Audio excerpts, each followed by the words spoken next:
Cerita cinta Enrico terbagi atas 3 bab, yaitu cinta pertama, patah hati, dan cinta terakhir. Bab pertama mengisahkan perjalanan hidup Chung atau Enrico saat baru dilahirkan hingga kanak-kanak. Perjalanan hidup tersebut dikisahkan juga mengenai beberapa peristiwa sejarah yang mengikuti sejarah kehidupan Chung. Salah satunya adalah mengenai ayahnya yang dituduh sebagai pemberontak di Padang.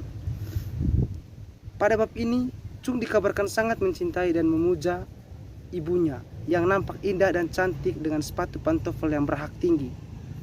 Selain itu, Ibunda Chung merupakan perempuan terhebat yang berbeda dengan para istri tentara lainnya karena memiliki beberapa keterampilan seperti menjahit dan mampu berbahasa asing lebih dari satu.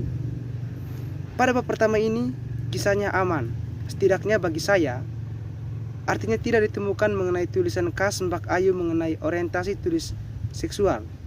Kemudian, cerita bergulir mengenai masa remaja Chung yang dikisahkan secara gamblang pada bab kedua, yaitu patah hati. Pada bab kedua ini, Chung patah hati karena ibunya yang sering berselisih paham dengannya, apalagi ditambah dengan pindahnya sang ibu menjadi penganut saksi Yehova. Para penganutnya percaya bahwa hari kiamat akan terjadi pada tahun 1975, namun hingga tahun 2000 hal tersebut tidak terjadi dan para penganutnya pun tidak beralih kepercayaan, malah semakin menguat. Selain itu, mereka juga melarang hal-hal lainnya seperti merayakan ulang tahun dan tidak diperbolehkan transfusi darah. Terlahir sebagai Katolik, ibundanya semula Katolik taat dan seorang Muslim, tidak menjadikan Chung ikut beralih menjadi seorang Muslim dan saksi Yehova. Dia tetaplah membaca Alkitab dan bersih tenggang kala ibunya melarangnya dengan landasan seorang saksi Yehova. Pada masa remaja Chung,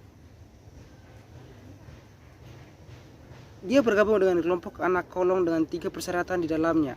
Walaupun dia tak lulus pada ujian kedua, Chung tetap diterima di kelompok tersebut.